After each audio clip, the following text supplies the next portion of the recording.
สวัสดีครับ Good morning, everyone. I am Sunan Pandratsan, and welcome to Meditation for Peace program on air on the DMC channel every Sunday morning from 4 to 5 a.m. Thailand time to make you feel fresh with life's inner joy. And my co-host, Mr. Narupon Chantra Gunsuri, seems to be very excited to see you this morning. Perhaps there is something important for us. Yes. Hi everyone. Chana is right.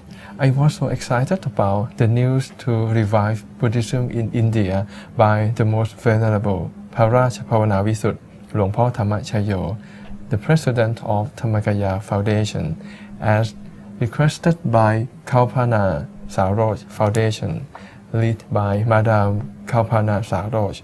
You know, after the grand success of the Visakha Candlelight Festival for World Peace, which was held by Parikrama campus in Kashti, in homage of the Lord Buddha, our Indian friends of diverse beliefs and religions were so overwhelmed with joy of inner peace derived from this auspicious event, which happened for the first time in India. And they must be very grateful to the Most Venerable Luang Pa for this beautiful and sacred event, which allowed them to experience their inner peace and brightness.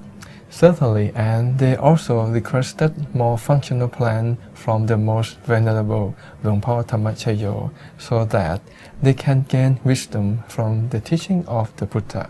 That is right. And for the understanding of the viewers, it should be noted here that after Dr. B.R. Ambedkar have brought a significant number of people back to Buddhism by the Buddhist conversion ceremony called Dhammadissa in 2544 BE, there is naturally a growing demand for a clear and consistent statement of life and teachings of the Buddha.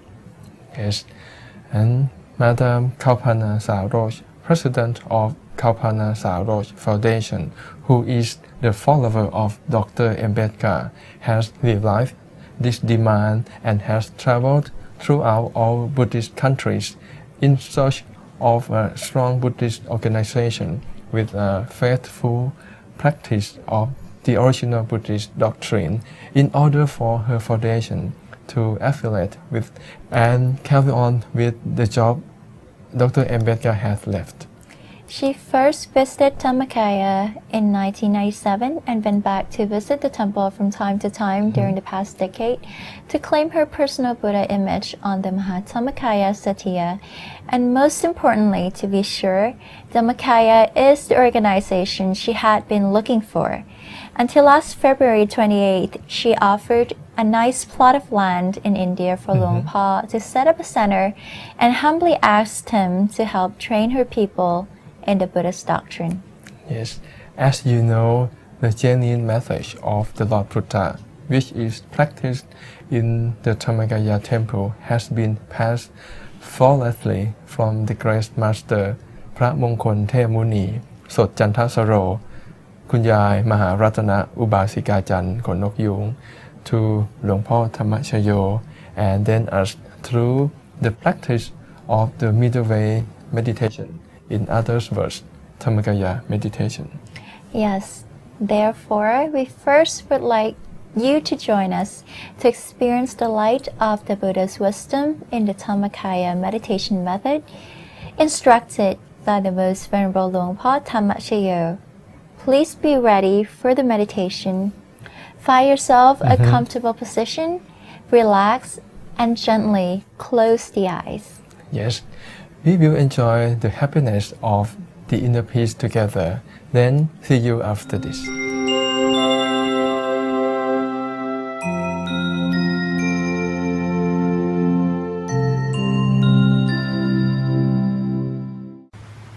ต่อจากนี้ไปตั้งใจให้แน่แน่วมุ่งตรงถนทางพระนิพพานกันทุกคนนะลูกนะให้นั่งขัดสมาธิโดยเอาขาขวาทับขาซ้ายมือขวาทับมือซ้ายให้นิ้วชี้ของมือข้างขวา จรดนิ้วหัวแม่มือข้างซ้ายวางไว้บนหน้าตักพอสบาย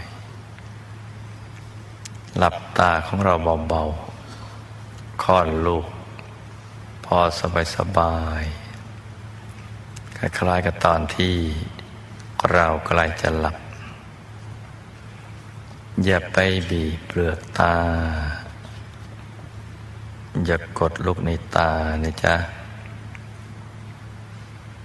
แล้วก็ทำใจของเราให้เบิกบานให้แจ่มชื่นให้สะอาดบริสุทธิ์ผ่องใสไร้กังวลในทุกสิ่งไม่ว่าจะเป็นเรื่องอะไรก็ตามให้ปลดให้ปล่อยให้วางทำใจให้ว่างนิ่งอย่างสบาย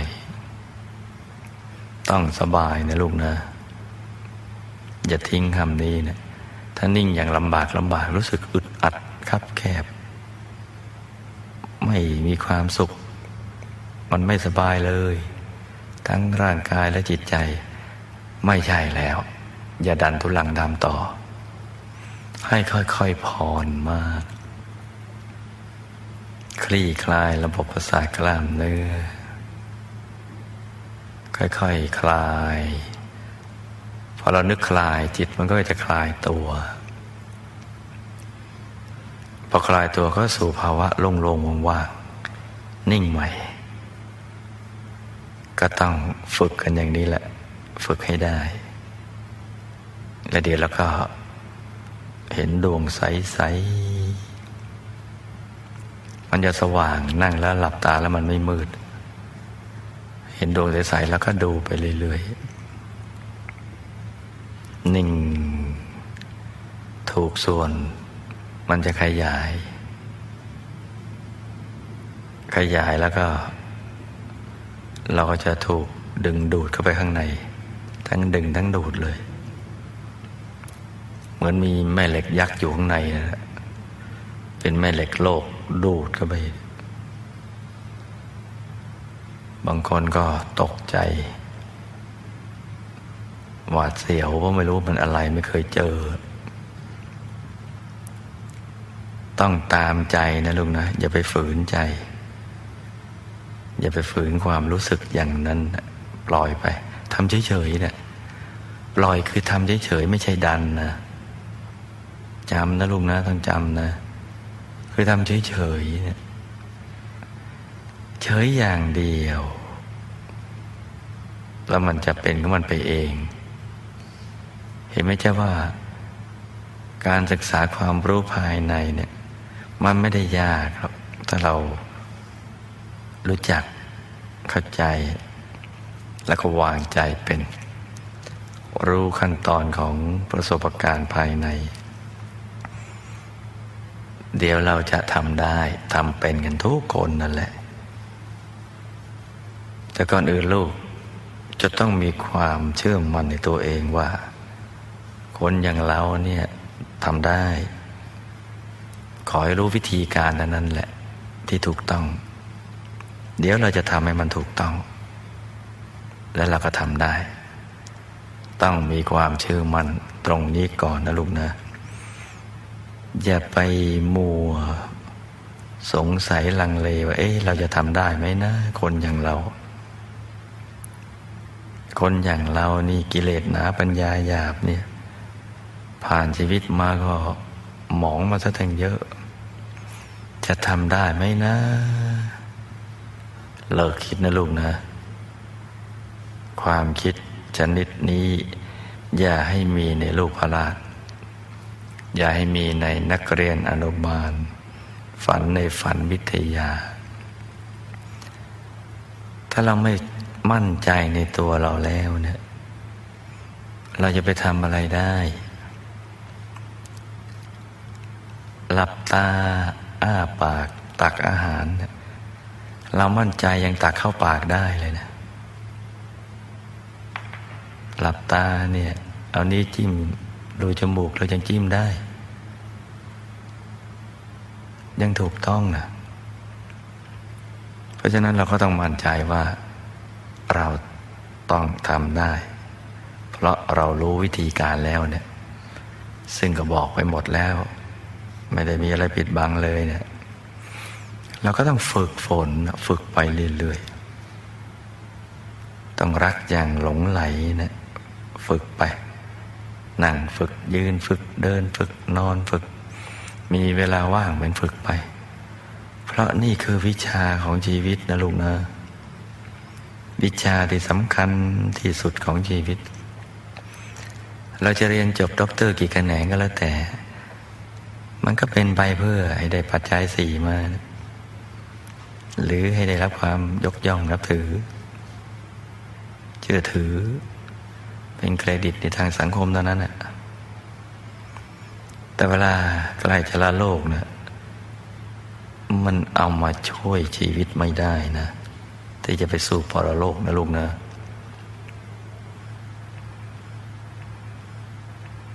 สิ่งที่เรากำลังเรียนรู้นี่แหละเรื่องหยุดเรื่องนิ่งนี่แหละจะเป็นสิ่งที่สำคัญที่สุดเป็นวิชาของชีวิตที่แท้จริงเพราะฉะนั้นต้องขยันฝึกฝนอยู่ในห้องน้ำก็ฝึกได้จะขับถ่ายก็ฝึกได้ไม่บาปฝึกบนโถนั่นแหละจะล้างหน้าแปรงฟันแล้วก็ฝึกได้จะอาบน้ำอาบท่าก็ฝึกได้ล้างถ้วยล้างจานล้างชามปัดกวาดบ้านฝึกได้ตรงไหนเราก็ฝึกได้นั่งนอนยืนเดินเพราะเรารู้หลักอยู่แล้วเนี่ยสติสบายสม่ำเสมอหยุดเป็นตัวสำเร็จวางเบาๆใจสบายๆเห็นไหมจ๊ะเรารู้หลักวิชากันแล้วไม่ใช่ว่าเราไม่เรียนรู้นะจะนึกเป็นภาพก็ได้หรือจะไม่นึกเป็นภาพเป็นดวงก็ได้องค์พระก็ได้หลวงปู่คุณยายก็ได้ผลหมากรากไม้เพชรนินจินดาได้ทั้งนั้นยกเว้นภาพที่นึกแล้วใจตกต่ำแต่ถ้านึกแล้วใจสูงส่งบริสุทธิ์นึกได้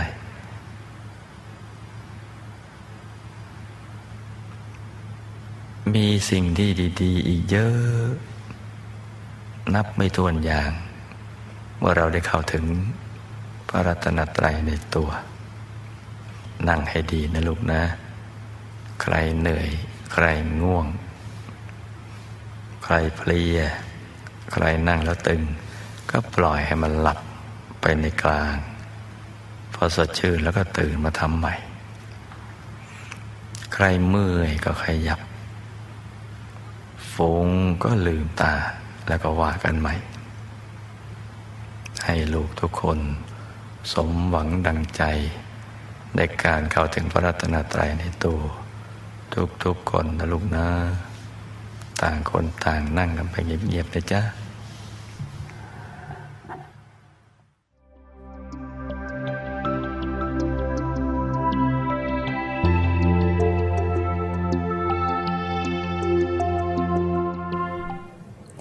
The Most Venerable Longpa Tamashiyo mentioned India as a sacred land blessed throughout with footprints of the Lord Buddha during the time of his Buddhist mission.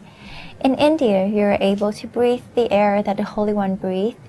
You'll be able to walk the grounds the Buddha once walked for the welfare of all sentient beings. Your spirit will be most uplifted by the fact that India is the original land on this planet Earth that the Buddha chose to bless humankind with the highest bliss, that is Nippanang Paramang Sukhang.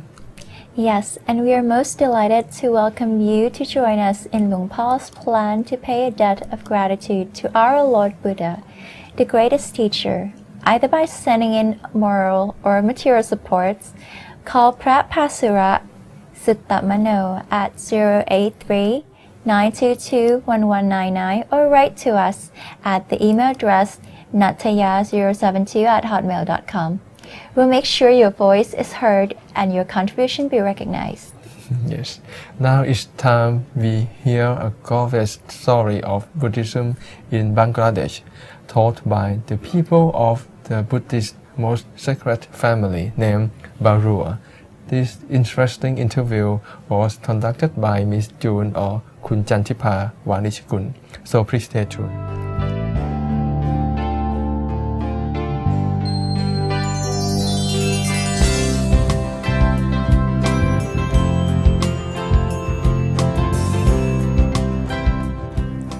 Swadika. Welcome to interview episode of Meditation for Peace.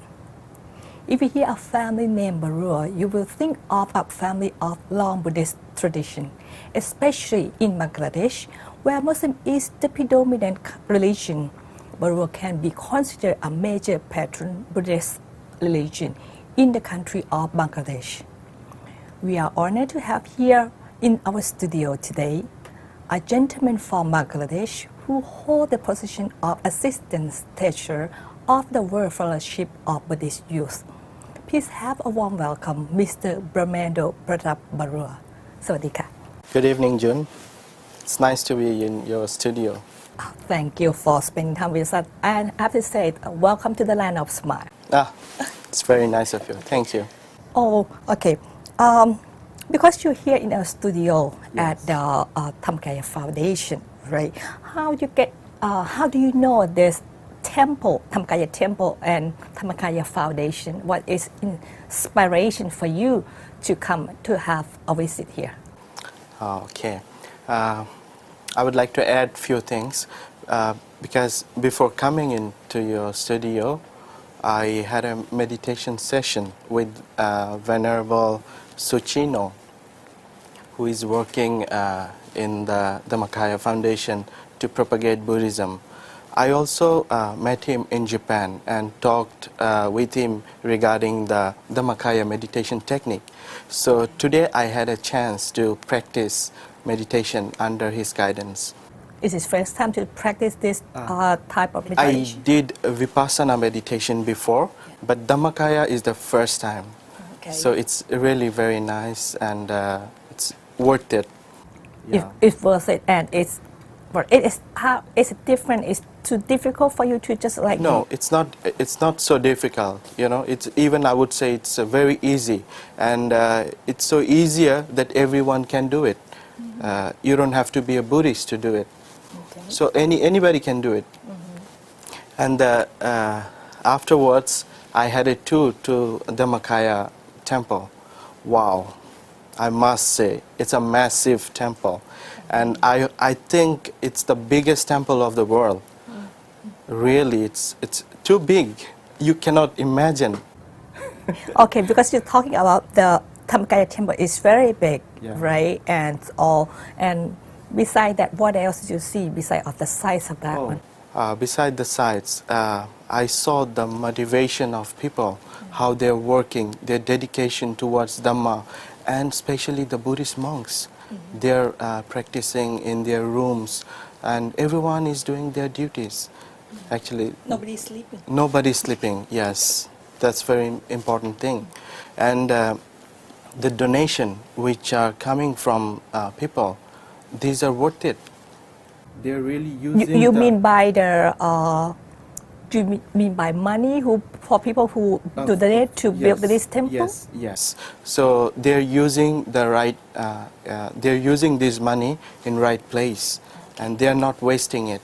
Actually, proper utilization, I must say. Okay. Yeah. Wow. Very nice to hear that. Thank you. Okay, but because like we mentioned from the start, Barua is a very traditional name, right? Very long story of that.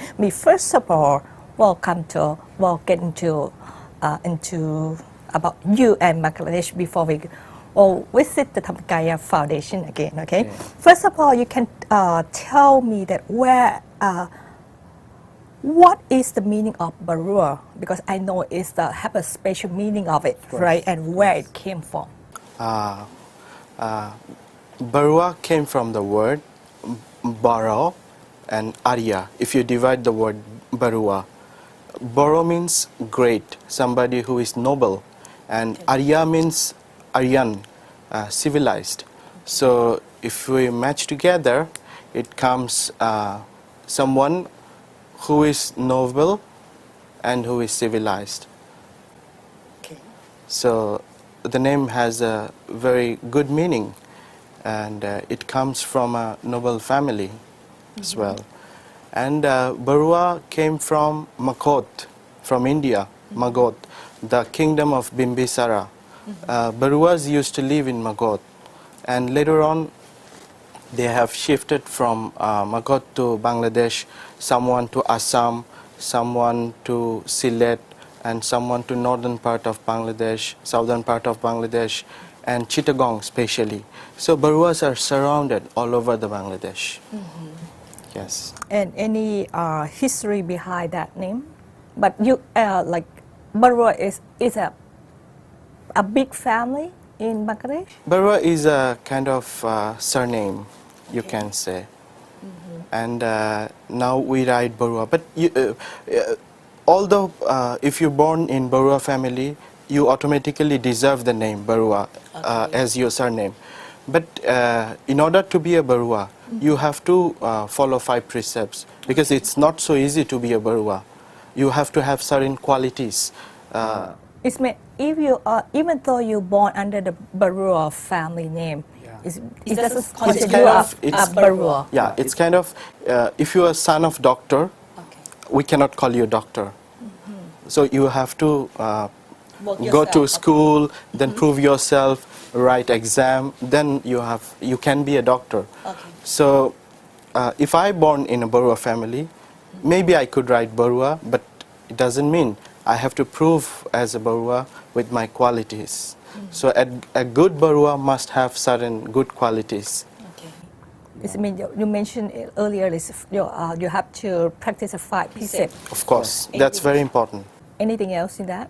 As you know, Buddha gave us a few code of conducts for the monks and for the lay people.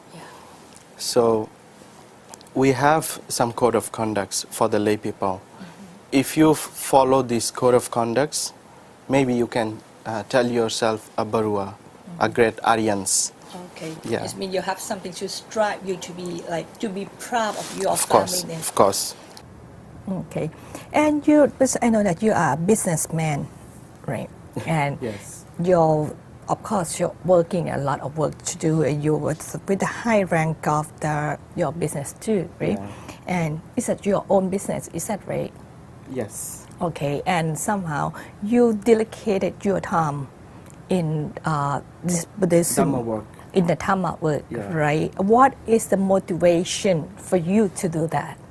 Well, I would say mostly from my family, because my father is one of the key person in Bangladesh Bauddha Christi Prachar Sangha. That is the biggest Buddhist organization in Dhaka, and we have a lot of temples in Bangladesh, in Buddha Gaya also, in Nepal. So I learned from him how he works for Buddhism.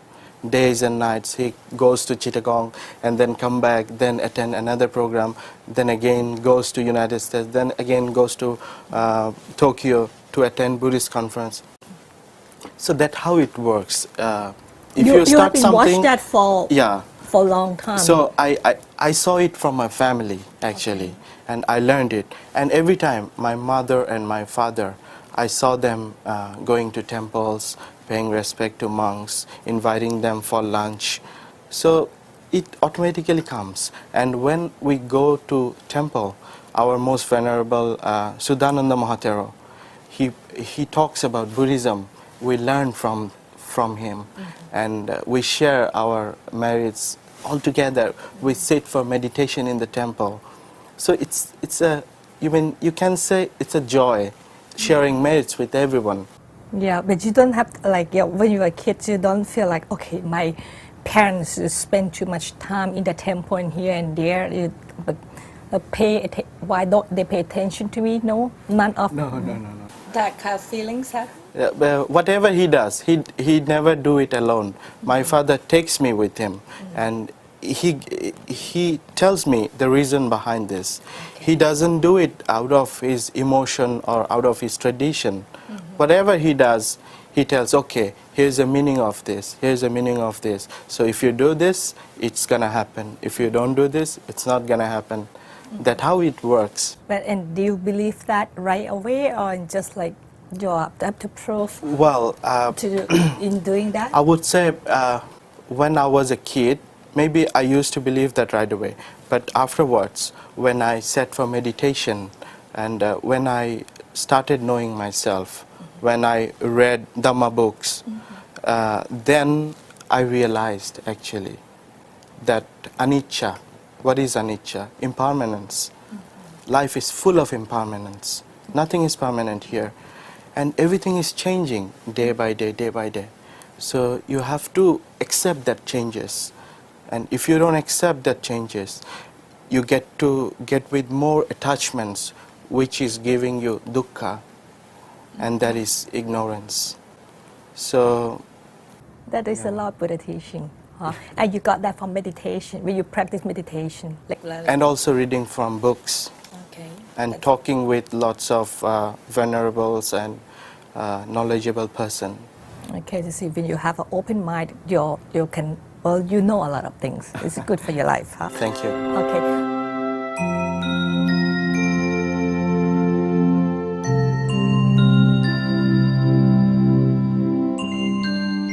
Welcome back. We hope you enjoyed the interview. Buddha Dhamma is considered a treasure of all mankind. It is not exclusively for Buddhist people. And therefore, it is not a surprise for anyone to see the Buddhists in Bangladesh strive to preserve Buddhism for their motherland, where Buddhism is only a minority. This video is presented in recognition of their hard work and a hope for all of us to rejoice in the merit of their dedication. Sadhu.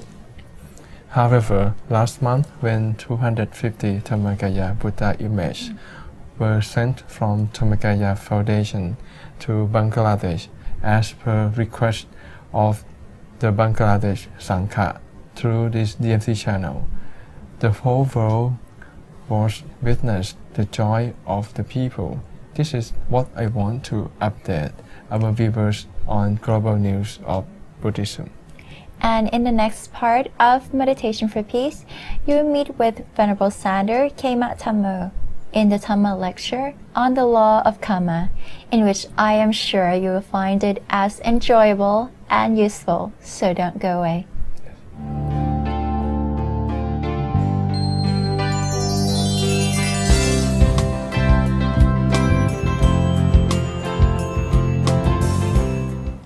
The mind that still thinks is limited in its thinking.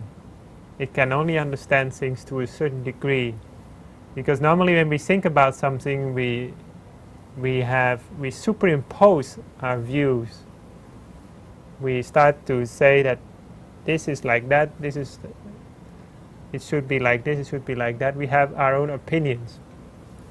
We do not normally see things as they really are. The way to see things as they really are, we should finally attain enlightenment. Ultimately, this is the only way. And we will be able to learn about the world and life through the mind that doesn't think. That doesn't think means that the mind gains a wisdom that is beyond thinking.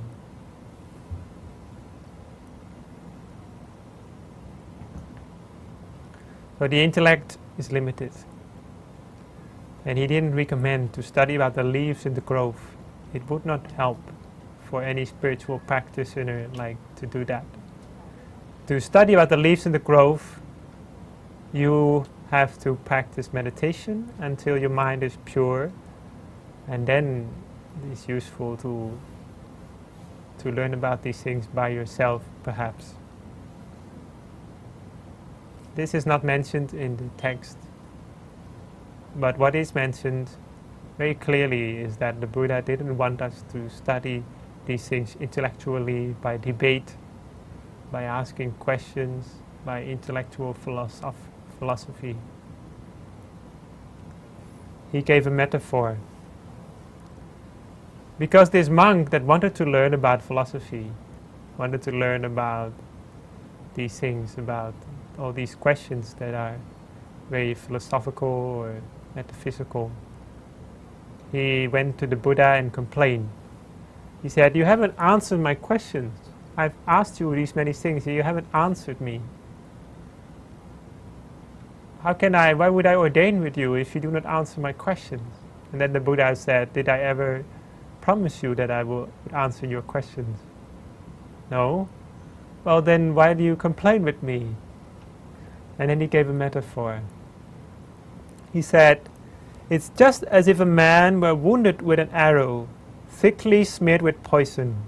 His friends and companions, kinsmen and relatives would provide him with a surgeon, and the man would say, 'I won't have this arrow removed until I know whether the man who wounded me was a noble warrior, a priest, a merchant, or a worker.' He would say, 'I won't have this arrow removed until I know the given name and clan name of the man who wounded me, until I know whether he was tall, medium, or short, until I know whether he was dark, ruddy, brown, or golden colored, until I know his home village, town, or city, until I know whether the bow with which he was wounded, with which I was wounded, was a long bow or a crossbow, until I know whether the bowstring with which I was wounded was fiber, bamboo threads, sinew, hemp, or bark, until I know whether the shaft with which I was wounded was wild or cultivated." And then the list continues on and on.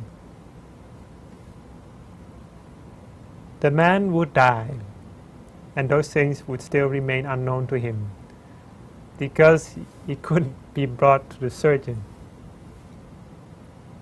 and he couldn't free himself from the pain of the arrow. The same way, the Buddha continued, if anyone were to say, "I won't live the holy life under the Blessed One, under the Buddha," as long as he does not declare to me, as the Buddha does not declare to him, that the cosmos is eternal and all the other questions that are not helpful, or that after a death a Buddha, Tathagata, neither exists nor does not exist, or something like that. In other words, all the unhelpful questions. That man would die and those things would still remain undeclared by the Tathagata or by the Buddha. In other words, the Buddha did not teach about the leaves in the grove, and he didn't recommend to study about it intellectually, because we are all as wounded by an arrow. We all have defilements in the mind, and this is the main job, to find a way to liberate yourself from these defilements, rather than to intellectually debate, discuss, and practice philosophy, which doesn't help. However, some questions are helpful. Certain things that we cannot see with the naked eye about life in the world are connected and intertwined with our training of virtue, mind, and wisdom. We can summarize these as 10 questions basic for all noble, spiritual, and moral life. And this is what is called right view. First of all, does giving really have results? Secondly, does charity really have results? Thirdly, is it good to honor? Fourthly, does what goes around really come around? Or in other words, that is to put it in modern terms, do people have karma from previous life? Does the other world exist? Do we really owe something to our mother or to our father? And are people really reborn in heaven and hell? And finally, does the Buddha exist? These questions the Buddha said would explain as part of the spiritual practice as something to learn about, something to study, and something that we should try to form an opinion on, because they will affect very much our spiritual and moral development. Why? When we have right view, for example, we have the view that giving is something good. We have the view that meditating is something good. Okay? We tend to avoid acting, speaking, and thinking in an unwholesome way. For example, we feel that meditating is something good. Then we will not want to be involved in something that is opposite to meditation. For example, anything that makes the mind restless.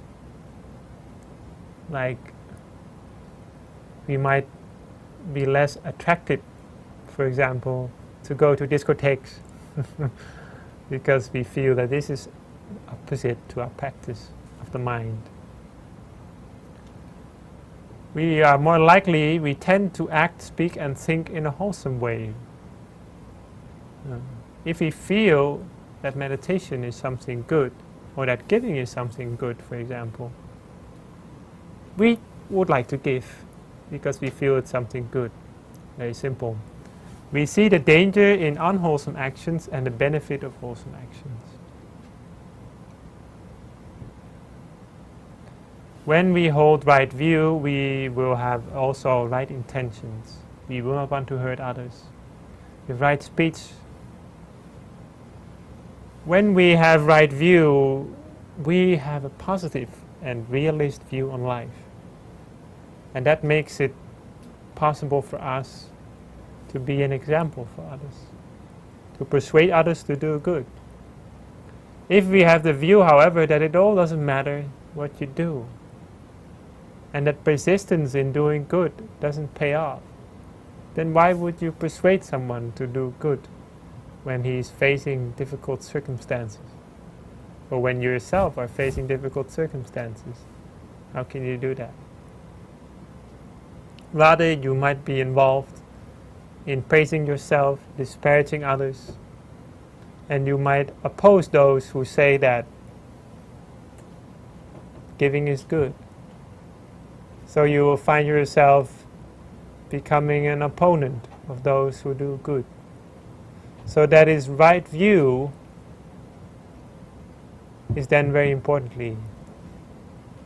So many of the questions that we just went through, if we can answer these questions in a positive and realist way, that is what we call right view. And this right view very much affects our daily practice, behavior, our morality, our mind, our wisdom, our mind training.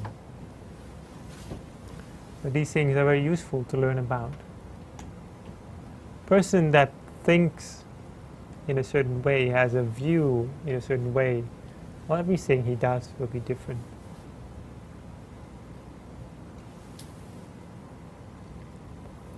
Right view. What is right view? Right view, then, are certain views about ourselves and about life that are very fundamental to the way we act, to the way we think, we speak, and our entire mental, moral, spiritual practice. The first item of right view is then a positive answer to the question just asked. Giving really has results. If we look at our own lives, this is not difficult to see. And the Buddha very likely intended to teach about this first, because it's a basic view on life, basic assumption that is very fundamental to spiritual life. Giving really has results. That means that what we are today comes from the giving of others. When we were born as a child, did we have clothes on? Did we have clothes on? Did we have food? We didn't. Everything our parents gave to us. We didn't know anything. Everything our parents had to teach. And when our parents, at a certain age, didn't teach us as much as before, then our teachers at school would continue to teach us. And we learn both from our parents and our teachers. We have been forgiven by many people, which is also a form of giving. And finally, even norms and values we have gained from others that have given good teachings to us, good advice on norms and values. Our parents are perhaps a priest, minister that you honor, or a monk that you honor, teachers, friends. All of these people have given to us and are and have made us into what we are today. So giving is so fundamental to life. Husband and wife have to share, to live together. It's very hard to separate everything. These days people like to separate income.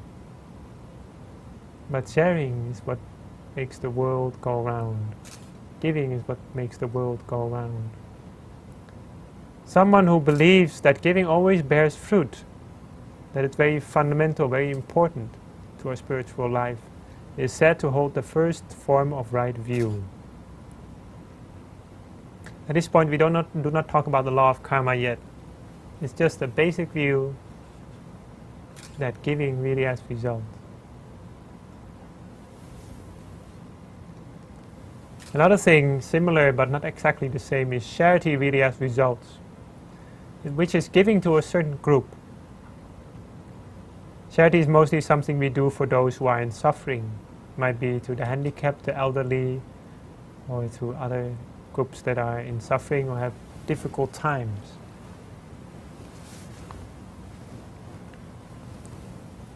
You see, in this world, some people think that our lives are separate. A lot of problems in this world at the social level come from people not really taking care of each other and thinking one important thought is not my business. You've got a village, you've got a couple of caravans of gypsies coming to a village. This is a case that might occur in a European country, which I'm from. And these gypsies, they start to live there, but they don't have much work. If the local government doesn't help them, then one day they might be in trouble. They might have to find illegal ways to find money. The government says it's not our business, it's their business. They then start to sell drugs. They might say, well, these drugs we have to sell to get money. Why? Don't you know that the people you sell drugs to are in suffering? They say, that's not my business. That's their business. In this way, we do not really take responsibility for others and the people that live around us. But if we look from the perspective of the Dhamma, the suffering of others that live in our society is also important, that we take an interest in that. All people's lives are strongly connected. If we are indifferent to the suffering of others today, then tomorrow we might have a problem because their lives are connected to us. In many countries where I have been working, before I was ordained and also after I was ordained as a monk now, I have seen Thai people living there in many European countries. And every European country is different. In some European countries, Thai people have a good job, have a well economical position, are well accepted in society, are happy. And they don't create any problems for anyone. This is giving the example of the Thai people, but it could be any nationality, of course. In some countries, however, this is not the case. Why do these differences exist? Because in some countries, when the people come to live there, first of all, no one teaches them about language. There is no language course available, the government doesn't provide one. No one gives them any social help. And the people in that society don't care for international people. In other countries, the first moment a person immigrates, he has to learn the local language. In my country, people come, the first moment they come, they have to learn the local language. That is Dutch. I'm from Holland. Secondly, there is an effort to help the people integrate and learn about the society, and most importantly, the people try to learn and understand the immigrants' culture and try to understand and express kindness to these people. So you see that even the same nationality, the same background, very similar background, when they go to different countries, they end up differently, because these countries are not the same. So the environment affects us. And if we consider ourselves want to be a good human being, want to be a person that is good, we should consider that the suffering of others might very well affect our lives, even if we do not think so. Someone who believes that charity always bears fruit is said to possess the second form of right view. Okay? Third is a bit more difficult for some of us. This is something easy to understand for Buddhists. In a Buddhist country, especially Theravada, this is quite easy to understand. But in countries which are not Theravadan, or in countries which are not Buddhist, sometimes this is difficult to understand. Just at the basic level, we can say that everyone in life needs someone or something to revert to in life, to revere in life. We need to honor someone. In other words, people like to say these days, people need heroes, to use a modern word.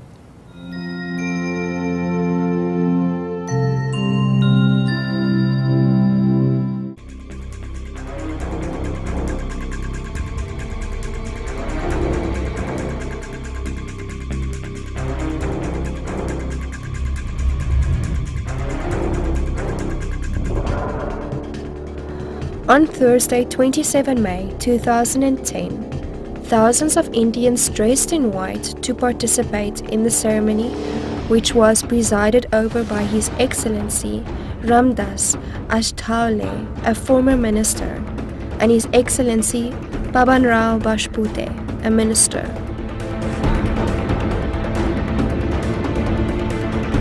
The ceremony was witnessed by several media.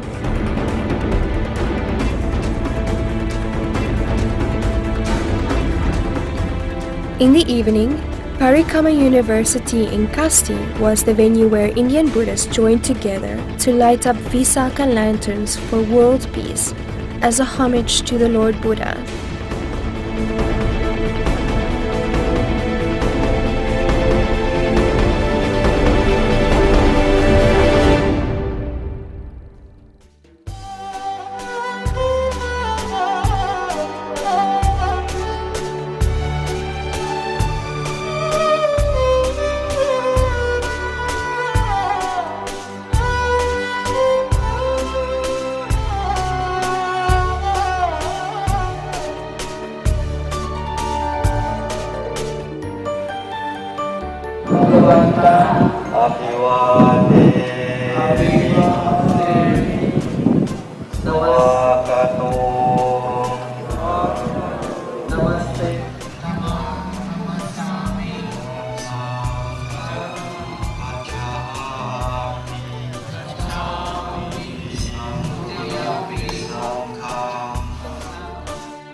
Participants stilled their mind following the meditation guidance of Venerable Paibun Thamavipulo, the representative of Most Venerable Longpo Damachio.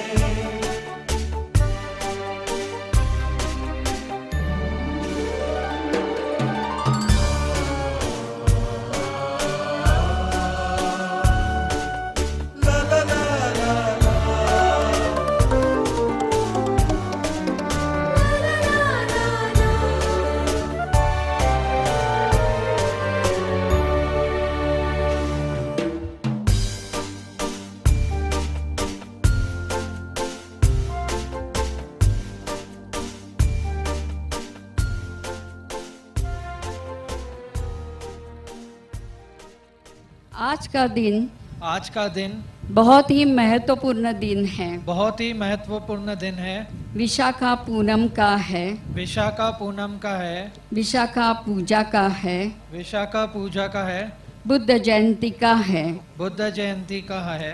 फिर उनका निर्वाण हुआ। आज हम यहाँ सम्मिलित हुए हैं।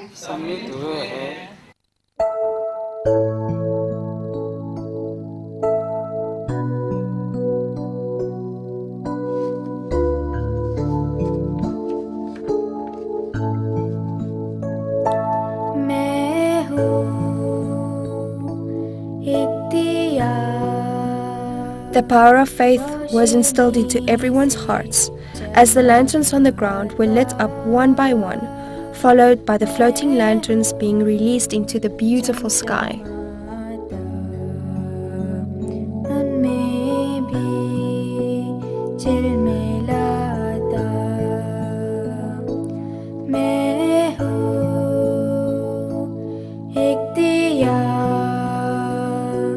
रोशनी से जगमगाता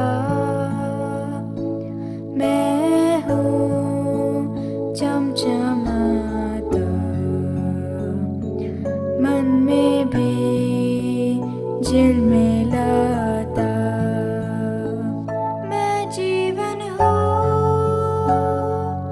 अंधेरों में भी रोशन उजाला मन का मेरे जलता जाए शान से आओ सब मिलकर बढ़कर दिया जलाए दिल जाए. This is a historical picture showing Buddhist unity. It was the first time ever for the Indians to recall the virtues of the Lord Buddha during such a magnificent moment of the events. As the lanterns glow outside, so do their faithful minds also. This will surely motivate them to follow and continue the Lord Buddha's teachings as in the times of old. मन में भी झिलमिलाता सुखो बुद्धान उपादो सुखासदं मदेशना सुखासंघस सामगे समगानं तपो सुखो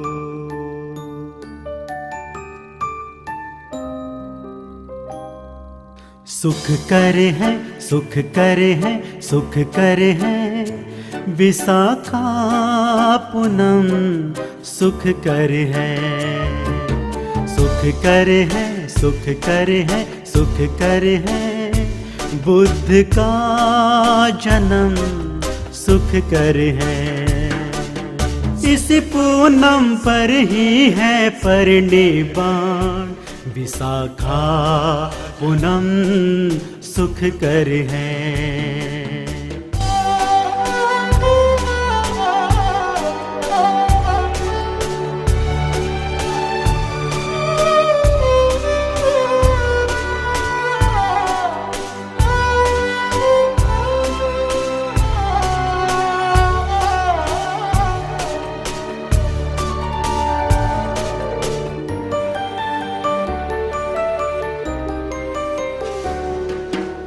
वो जो है आए तो पाई है जग ने इस धम्म काया में मैत्री के नगमे।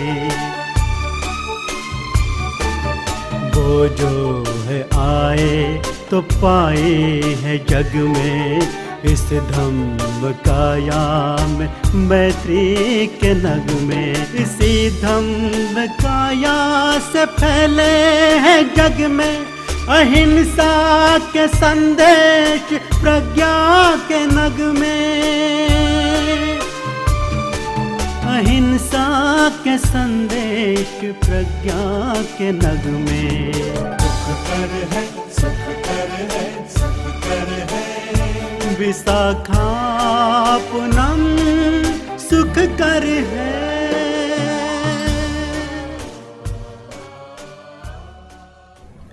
We are grateful to the kindness of Venerable Sander in giving a gift of Dhamma which surpassed all other gifts in terms of the benefit. And we now have come to this final part of our program. And before we leave you with the video presentation on Enlightened Life episode, we would like you to count your blessing. Shana will read it for you. Yes, it says, health is the best gain. Contentment is the best wealth. A trusty friend is the best kinsman. Nibbana is the supreme bliss. Wish you all the best and thank you again for allowing us to be your good friends in Yes. Dhamma. Goodbye. สวัสดีค่ะ สวัสดีครับ